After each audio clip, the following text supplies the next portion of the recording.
Hello, my fellow BSers.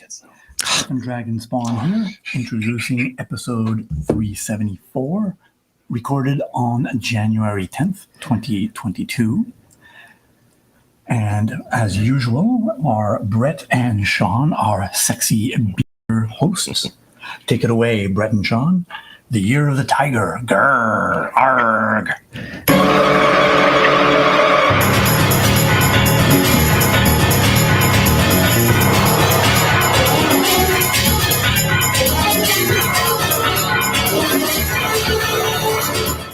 Welcome to Gaming and BS Tabletop RPG Podcast. I'm Sean. And I'm Brett. Welcome to the show, folks. Welcome back. Stefan, thank you. That was fun. That was cool. Thanks, Stefan. That's good stuff. That's very good stuff. I know a lot of people out there will say they've got the best, environment, but I think we beat them. The BSers are so cool. They're just such fun people. For sure, man. Oh, it's always so much fun. If you are interested in introducing an episode of the show, we're still doing that. Just head over to gamingandbs.com/intro sign up. I'd love to have you do that. So, absolutely. How you doing, Brett? It's been a little while. Yeah, unfortunately, we wanted to go to an every other week, and then I had a family debacle. I posted this up, and I know, Sean, I think you said something in the community. Basically, my father has some. I don't exactly. Well, quite frankly, we don't know what's wrong. It's not good, and he's the caretaker for my mother who has dementia. So we're trying to figure out how to make sure he's taken care of and my mother taken care of. Figuring out how to get nursing care there and so forth. It's been about a week now since I had him. He and I had him in the hospital trying to find out what was wrong. We think potentially it's an endocrine system failure. I don't know. But people have asked. That's the only reason I'm oversharing. But BSers have been incredibly kind. I've had some very nice messages from people wishing me the best and being very supportive. So thank you, everybody who's done that, and anybody who's even just thought a nice thing about the situation.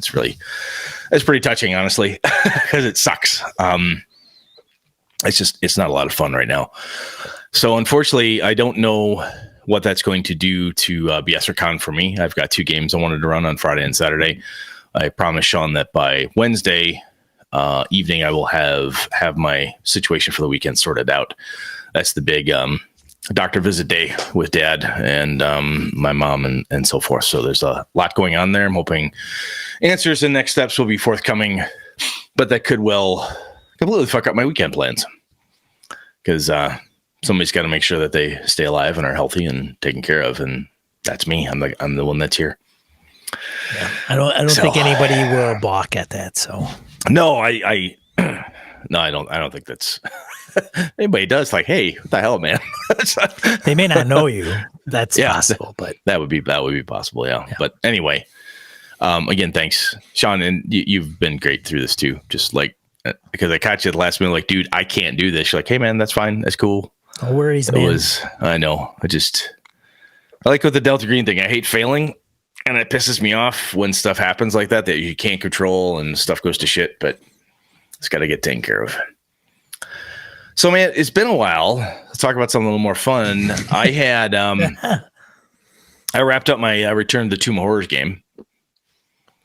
And, hey, Brett. Brett, did you kill anybody? Any deaths? Oh, yeah. How many? How many? 1, 2? I mean, that's kind of weak. How many died at the end? Let's see. 3. 3? Yeah. How long did you run that now? Almost a year, I think. Yeah. That's been that long. It was, at least it feels like it. It was great, though. We had a lot of fun. It was a big... Lenny's character survived, and he was the only original character in the group. The only person who started with one character, and Jersey made it from section 1 all the way to the very end. Does Lenny attribute that to player skill?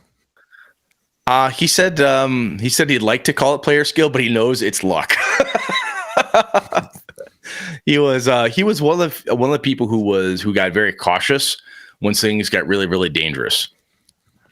He was very heroic and go do and go grab, and like heroic being like just leap forward, do the fighter thing, go do, take care of, and headstrong and go take care of that. And then when he saw a couple other people get wiped out, he's like, I think I'm gonna pull back a little bit, just pull back a little bit. So It was he didn't turtle up, right? But he checked himself. He checked his headlong rush a few times, which I think saved him. Totally paid off. Yeah. So you said this would be a hard campaign to top. I think it will be. It's going to be really, really tough. It was a lot of fun, a lot of really good stuff. So I don't know. I've got another Greyhawk campaign that will come up not next, but after what I've planned. I have a World of Darkness modern horror game I'm going to run. I'm calling The Horned King, and it should be pretty interesting. I found I'm going to get my images that I'm using for this thing. I found somebody posted this up. I cannot find the original Facebook post, but I found all the pictures, and the pictures have the artist little logo on the bottom, so I can hopefully that'll help me find whoever did it and provide the proper credit. But it's really cool, and yeah, it's going to be a fun little horror something. Should drive some people insane, and we'll see who lives through that one. But that'll be a good palate cleanser. Alpha's kicking off pretty soon. A Warhammer Fantasy Roleplay 4th edition, the newest edition. He's going to, which I think is Catalyst. I think he's doing that one. I can't remember who's doing it. Anyway, we make characters. He wants to do that. And I thought, I'll break from a bit. It's been fantasy games for a while. I'm like, hey, I got a hankering for something different. So I'm going to step over and do this modern World of Darkness horror game. Should be fun. And again, that is one of the better games of D&D I've run in a long time, though. That was a lot of fun. A lot of fun. I think I may have mentioned this too. Some of the lessons I learned, like from my group, experience points are welcome. They don't want you level up. Hey, you level up, you level up. They don't want that. They like to track the numbers, spend the numbers. They like that. So absolutely fucking. How did you incentivize them? How'd you give them XP? Did you do milestone, or would you? No, it was like by what they accomplished. Monsters killed, things done. Gold? We talked about it, and I said, I'm not sure about gold. And they said, yeah, let's not do gold. At the end of it, a few people said, maybe we should have done gold. Because they're like, I probably could have got farther faster. There was a debate on the Discord about those kind of details about XP milestone versus monsters versus gold. And, there's an incentive there, right? Depending on what you dangle in front of the characters and how they act. One of Matt Colville's latest videos is on rewards, and he talks about. I saw that. Did you see it? I saw that and talked about it on a Saturday because I was talking specifically about. It is wonderful. It's a great video. If you have not seen it, check it out, because he talks about the old school world. It's like why gold mattered, and it does. Is it for everybody? No, but the idea, the concepts behind it, the way he explains it, I think is wonderfully insightful, and it does drive. When people couldn't make my AD&D Greyhawk game, they felt bad. Like, damn it. And I'm like, what? I'm like, they've missed other games and whatever. Like, I'm not going to get the XP, because they all agreed that was the rule. If you're not there, no XP for you. So if they couldn't make it or had to leave early or whatever, they didn't get all the XP. Like, God damn, I missed it. And it really drove them to do stuff. Not just and I told them, look, it's not just about killing monsters. There was, if they uncovered plot points, that was worse stuff, and so on and so forth. So there was plenty to do. But having those kind of that tangible reward at the end of every session, that was very little Pavlov's dog. All right, let me add up my XP here. You could just see the drool. It was pretty cool. It was a lot of fun. To comment on Colville's video specifically for people that haven't seen it, he has talked about wanting to run games in the old style. So, you start out in a town and then you would, you would explore or whatever. And he would be doing that in a 4th edition or 3.5 game or even 5th edition. So the incentive systems, the type of game he was running was based on incentive systems done in the 80s, which is like gold and XP and monsters. And it was a different adventure type. And then you're not heroes in those systems. Not the same type of hero. Right. Right. Where it borderline superhero, where like in 4th edition or 5th edition or even 3rd, where you start off kicking some serious ass right out of the gate. Right. And then running 5th edition or 4th edition to some degree, though some wires would get crossed. Yeah, gold doesn't matter. Magic items, rare, kind of don't matter. Right. Right. In 4th edition, they really didn't matter. The other thing that he brings up in there around the 1st edition stuff and having this is the other piece I found was that with experience points being on the table for my group, and this is again just sample size of my crew, there was a level of investigation and curiosity that Colville talks about that I could definitely see happened versus when Alpha ran or I ran a more standard 5e style game, modern, whatever. I'm just picking on 5e because it's the one out there. Right. We always had a lot of fun playing it, but I think if I will run 5e again, I like the ideas that Matt Colville had in there, like little his benefits, the rewards type of option he had in there. Watch the video, you'll understand what I'm talking about. And the other thing is, I'm like, adding XP back in would be important for me, for my crew. Is I learned that through this first E process. I'm like, next time I run a 5e game with them, I'm going to have experience points because it drove a desire to go and do and be a part of and really make sure they're at the game and just stay fucking engaged. There was nobody wanted to not check out all the stuff in the dungeon, right? There was a lot of, if people wanted to leave the dungeon early because, okay, I think we accomplished what we needed to, we got the MacGuffin thingy, okay, we should back out. And somebody go, I don't know, there's stuff here.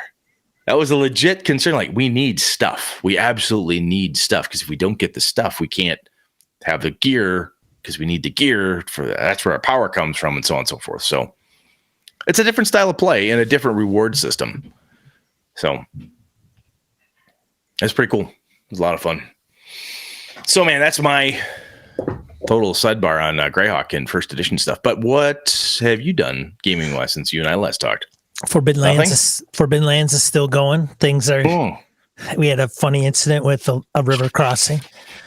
Somebody, okay, who died, Sean? Anybody? Kill anybody?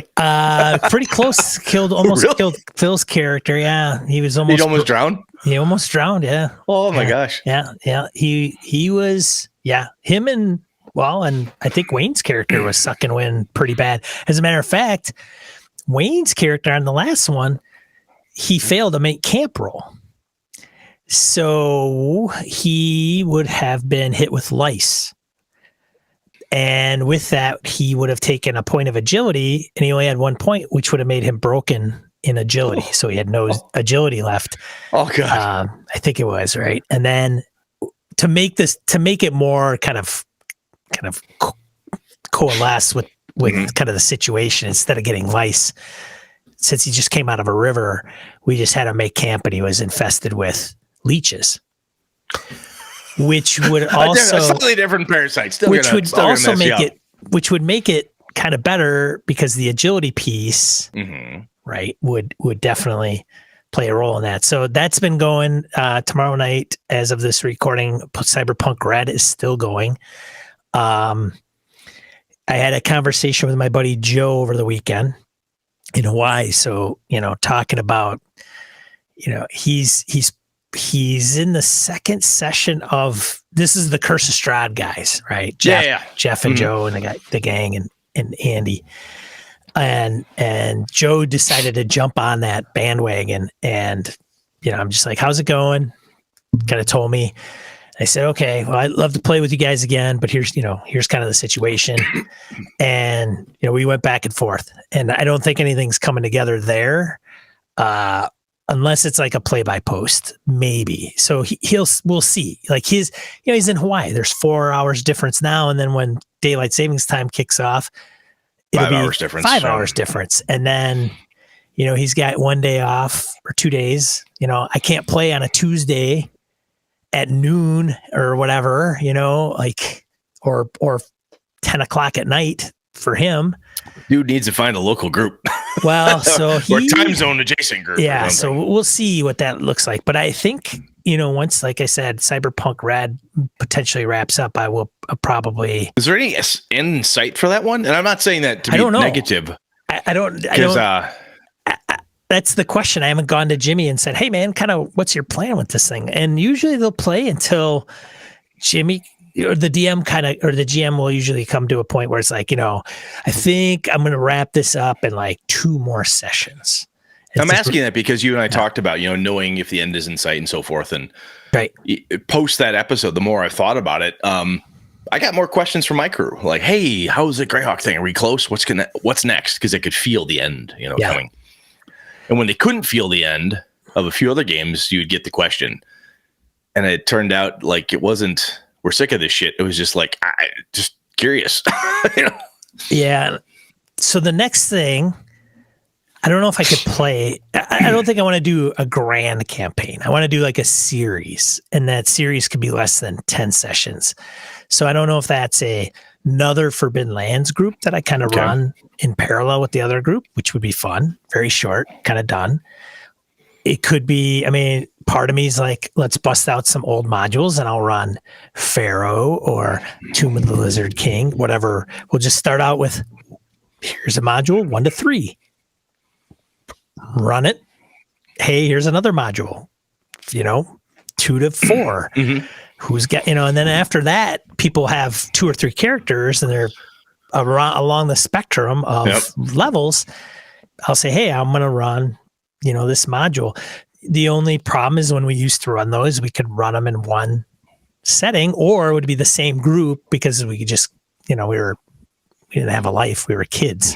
Exactly. Yeah. So the tricky thing is getting the same people to show up the same consistently to finish that one module. So that's an idea, or, playing a multitude of other different games. Twilight 2000, I still want that charity game to happen, which is going to be on a whole nother spiel. So we'll see. I don't know.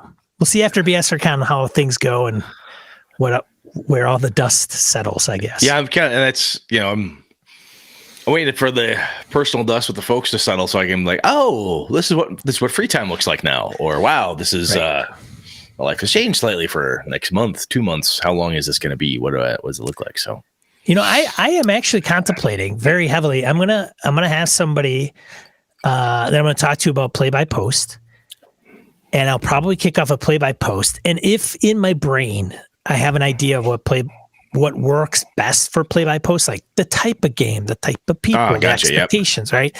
If I think about it, if it's a very combat adverse type game, right, makes a better play by post game, then I may run a Delta Green Impossible Landscapes play by post, which could take play by post. That thing could take 5 years. I think my experience with play by post, whenever I did it back in the day with vampire stuff, or even with Avalon pieces and parts, it was always, I shouldn't say always, we had the most fun when it wasn't a combat play by post. Right. There were a couple people in the group that I could do combat play by post because they didn't mind narrating back and forth without dice and just kind of working. That was just a style thing for us. But there were a couple other people where we would get to a certain point and I'd say, this sounds like initiative. We'll take it up next session. And we'd be like, okay, cool. Then they'd be like, waiting for the next in person. So they throw that 20 down and take a shot at it. But I could definitely see an investigation game. And even in a game like Delta Green, as deadly as it is, where combat is either avoided or you only get to make one mistake, that type of thing. It's fun to go for your guns in that game, no doubt. But, the mooks die quick, but your character, you don't want to get shot. Right. So I was thinking, I could totally see that being a good mechanic, a good game for that. Call of Cthulhu or Delta Green. And, this is the deal. Like if there is combat, and then I think if I played by post ages and ages ago and it was short lived, but I think it was a 3-5 game, streamlined. Like you only get 3 actions and then it's done. So I don't think the lethality or mortality rate was really cranked up, but you would state your 3 actions when you were about to get into initiative. And then those were narrated out in dialogue. And then that was it. Like, so it wasn't go until the monster's dead by the book. It was an abbreviated combat, if you will. That's how I did it. I actually ran a small Avalon play-by-post. My buddies, Lenny and Beta, we did that. They're 2 characters, and it went really well for a very long time. But anytime it was a fight, the 3 of us liked to write and narrate back and forth, and it was fun. Like, I do this, I spin, I do that. I'd give them a dramatic something or other, and it was a great skin of your teeth kind of adventure winning. But there were no die rolls, and it worked out fine. And I think we had an expectation set. We knew the 3 of us know each other. We're really good friends, been playing together forever. We all very similar styles, approach. We understood it. So I think that, what do I say? Anything that, if you're very used to, I rolled a 20, give me a skill check, do this or that. Those are great tools. They really are. But a play-by-post can be trickier to do that. Although I'm positive somebody's going to listen to us right now and say, oh, no, it's not. Here's a tool I've used, and here's a mechanism and some examples, which is some other good shit too. I mean, I recall people telling me stories about how they used the Game Master rolled all the dice and posted the results by using a auto generator or rolling them at their table or whatever. And everyone just went, look, honor system. I believe you're not going to lie to me. Right. Type of thing too. And again, it comes down to what you want to do and how you want to play it. So yeah, cool, Delta Green is you can have them like, okay, if they have a skill and it's at a certain percentage that you don't have to have them roll. That's an option. Or Correct. you have them roll and you provide them the info.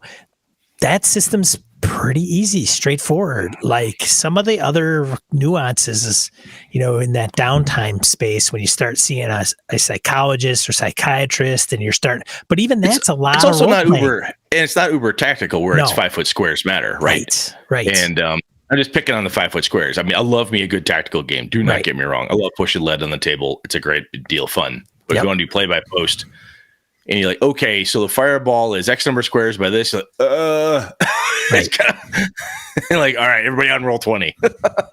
I think the concern with that is if I get into impossible landscapes, it's going to be, can you stick it out?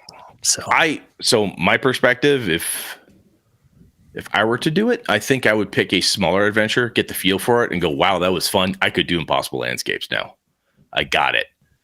That's just me talking. Where if you bit off a big mother, you might be like, ooh, eyes are bigger in my stomach on that one. That's fair. Yeah. Just a thought. Yeah. Sean usually doesn't think about shit like that either. Like, it'll be fine. He doesn't. No, he doesn't. That's why it'll either fall apart or it'll just work itself out. Yeah. I don't know.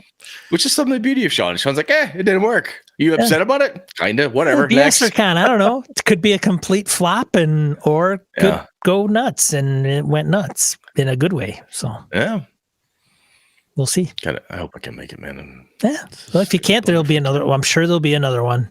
I know. It's just gonna be bummed. I mean, in 2 hours, dude, like what, 80% of the games were full? It was crazy. Like, it was crazy. It's not a 1,000 game con, but still. It doesn't have to be. Still fun. Still cool. Yeah. It'll be fun. All right. Let's random encounter, huh? Let's get into random encounter. See if we can do a show. All right. I can tell folks right now this is probably going to be a long one, Sean. It's going to be long. So it's going to be long. It's going to be a long show. You don't get an episode every week, so the one you get will probably be a little longer. Like 8 hours long. You're like, Jesus Christ, what? Random encounter, a segment of the show where we field emails, voicemails, comments from social media. We got a few this week. Yeah, we do. Why don't you start the first one and I'll pick up from there? All right, fair enough. Let me see. First one is going to be from Matt V. He writes, a lot of these are on Rival Adventuring, the Rival Adventuring party. Oh, good. We specifically said, wow, we're not utilizing this as we can. Hit us. Give us some goods. All right. So Matt says, hello, gentlemen, and Happy New Year. Happy New Year to you, Matt V. I haven't finished the episode yet, but I happen to be in front of my computer right now and won't write this if I wait. I have used recurring rivaling adventure parties a few times that I can remember, and it's usually in a Shadowrun campaign, though I used this some in Mutineer Zero as well, though slightly different. what I usually have done previously is introduced the parties on the same run, but they have slightly different paths, different goals in the same location. This is great because it allows the characters to join forces and get friendly with the other party, or at least not hostile right away. I usually make it at least one of them very amiable and reasonable, even if the entire party isn't that way. Then I'll usually repeat this once or twice so the bonds between PCs and NPCs grow. He continues. Then I like to have the parties both be going after the same objective, such as the prototype freeze ray gun in a corp run. Then this brings up multiple dilemmas. They are infiltrating a corp, so going into open warfare immediately is tantamount to suicide, and both sides know it. Do they make some sort of arrangement and combine forces to where did I lose my strip? Combine forces to get the item and then decide what to do? Do they each go on their own and the first one wins? Do they make some sort of deal and split the Nguyen or yen, or do they go into open warfare after the run? I've seen all these scenarios play out, and it makes for very memorable game sessions, especially when the people you are drinking with after a run 2 sessions ago that you were chummers with are now trying to blow your brains out. Not sure if you will touch on this, but just wanted to throw it out there as a great way to use rival parties. I also have a topic idea based on a previous episode from several months ago now. I remember Brett mentioning AJ saying he didn't want to min-max anymore because he liked role-playing more than power gaming or optimization. Can't remember the exact term. When I was part of the online Pathfinder Society community, we would often get into debates over this issue relatively frequently. I don't think optimization and min-maxing have absolutely anything to do with role-playing, and I don't think they are the same thing either. I know some people disagree, but in my experience, the best role players at my tables are almost always at least optimized, if not min-maxed as well. And I can constantly remember one of the players who never min-maxed or optimized. I picked this feat because it fits my character, even though it's pointless, who thought it made him a better role player. Then he would whine almost every game session about how he was worthless and still argued he was a better role player because of those decisions, even though his RP at the table was more on the mediocre side. So is role playing what happens at the table in game, character build decisions, especially when not advancing your shtick, both? Neither. So I thought it might be interesting to actually define these terms and maybe elaborate on where you stand and why. These are somewhat nebulous terms, but not such that you can't come to the conclusion, except for maybe power gaming, which I'm not even 100% sure what it means. But the internet, which is never wrong, seems to have defined it as knowing rules so well you can use what you have for maximum advantage in every situation. Anyway, congrats on 7 years, and thanks for doing such a great job for so long.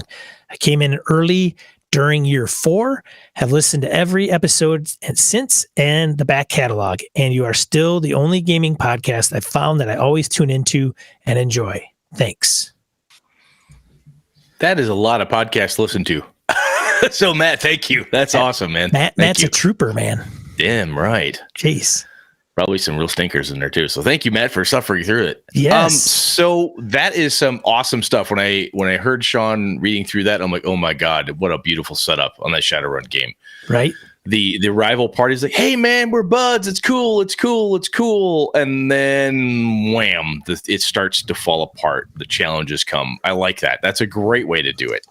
That is really well done. I'm definitely stealing that, dude. That's good stuff. When you mentioned AJ talking about not wanting to min-max because he liked role-playing more than power gaming or optimization, I think you're right there. It was kind of probably, I don't recall the exact words I used, but it was probably more of a throwaway comment. And you're right. It does deserve some kind of more of a deeper dive or a dig into it, right? Because we talk about that stuff like, oh, so-and-so is a power gamer. Oh, they're always min-maxing. Oh, the least optimized are great role players and so on. I don't know about that. You know, I think that's a good point. Because that person who always takes well, this is the most cool, like your example about the person taking a feat and then whining that they're useless and so forth. I think there's also I have seen and played with folks who are wonderful role players and will also maximize the ever living fuck out of every character they've ever made. Their character's unstoppable, killing machine, wizard, sorcerer, pilot, whatever, but they're also amazing role players. And I think what AJ was getting at, and again, I'm recalling it out of the dust of my brain, but I think AJ was getting at, I want to focus on something else instead of just looking at my numbers. He was doing it from a math perspective. And when I say that, he was like, I want to make sure he had the best pluses. I had the best opportunities to always win or always score the hits, always do the most damage type of thing. And he was ignoring anything other than being effective in combat.